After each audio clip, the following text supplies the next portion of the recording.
Indonesia menyimpan banyak sekali sejarah kelam yang sangat mengerikan. Ada banyak konflik berdarah yang terjadi di negeri kita ini, seperti Perang Sampit di Kalimantan, kerusuhan Poso di Sulawesi, pembantaian ulama PKI di Madiun, dan masih banyak lagi. Semua tragedi itu tentu menimbulkan pertumpahan darah yang tidak sedikit. Banyak sekali orang-orang yang mati sia-sia. Anak-anak yang masih belia harus menjadi yatim piatu karena orang tua mereka meninggal dalam tragedi itu. Dari semua tragedi tersebut, ada satu tragedi yang menarik untuk dibahas, yaitu tentang Ninja Banyuwangi. Sempat menggemparkan masyarakat Indonesia kala itu, lantaran banyak sekali korban yang dibunuh oleh sosok yang disebut ninja. Sebenarnya tragedi pembantaian itu terjadi pada tahun 1998, dan dikenal dengan sebutan pembantaian Banyuwangi.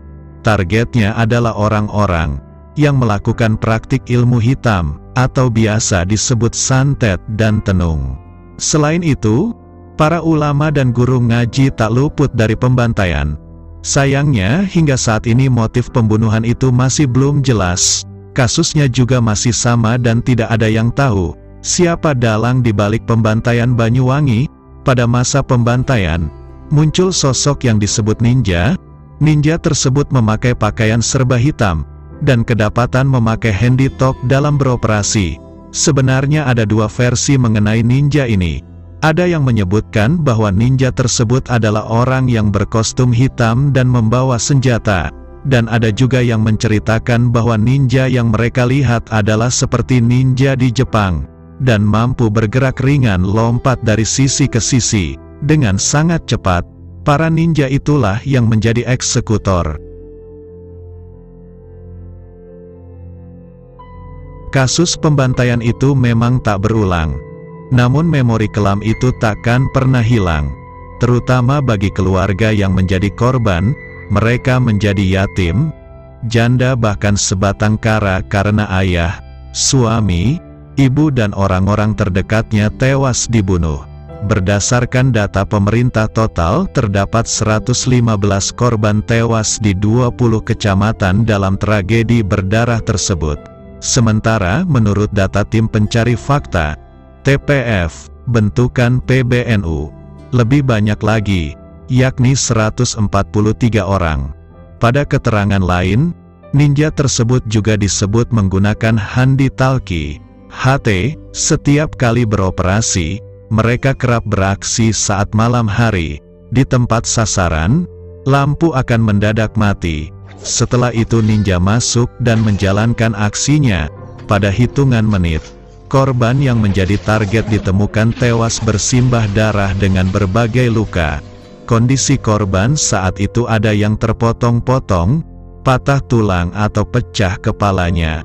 Salah seorang tokoh Banyuwangi, M. Ridwan, mengakui cerita itu. Karenanya, masyarakat, terutama di desa Sarang, pada ketakutan saat malam hari. Sebab, biasanya pada jam itu ninja muncul. Semua pada mengungsi. Ridwan mengatakan, dirinya juga termasuk yang pernah menjadi sasaran. Dia menceritakan, bagaimana saat malam hari di atap rumahnya tiba-tiba muncul suara orang berjalan. Tapi pas dilihat tidak ada apa-apa, lalu muncul lagi di atas pohon kelapa. Pokoknya mencekam sekali, ujarnya. Menurut beberapa catatan, pembunuhan pertama kali terjadi pada Februari tahun 1998.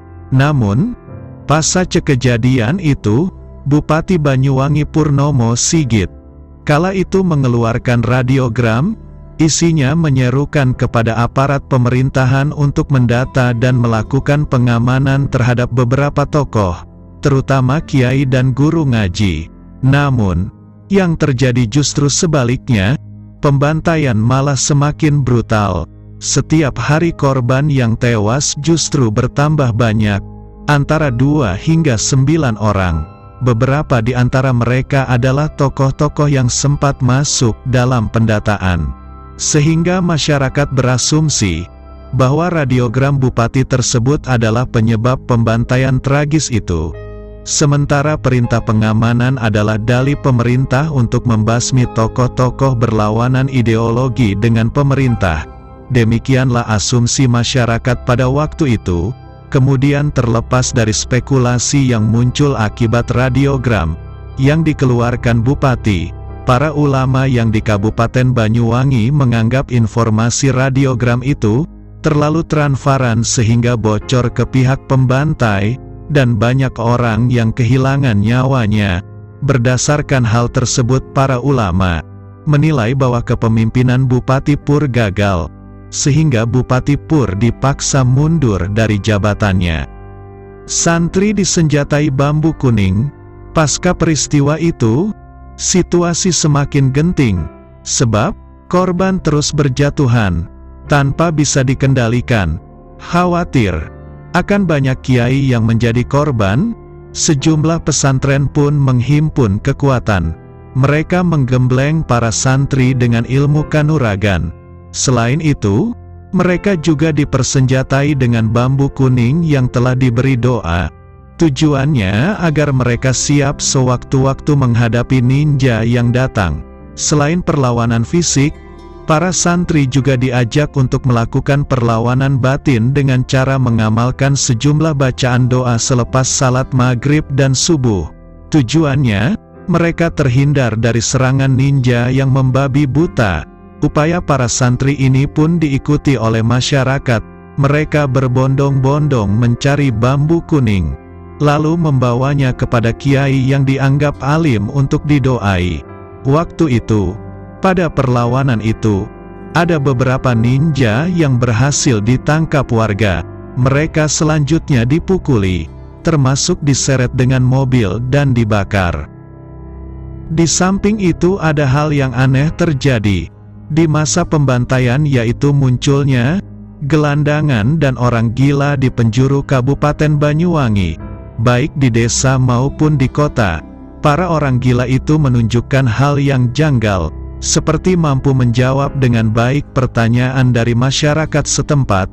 Setelah tragedi pembantaian, banyak di antara mereka yang juga ditangkap warga dan dihakimi hingga tewas, sebab mereka dianggap sebagai ninja yang menyamar. Tak lama berselang, fenomena ninja di Banyuwangi itu pun reda dan hilang.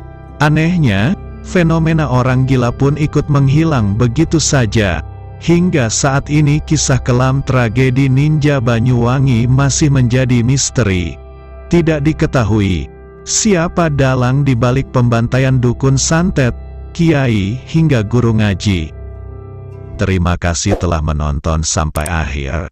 Jangan lupa share, like, dan subscribe.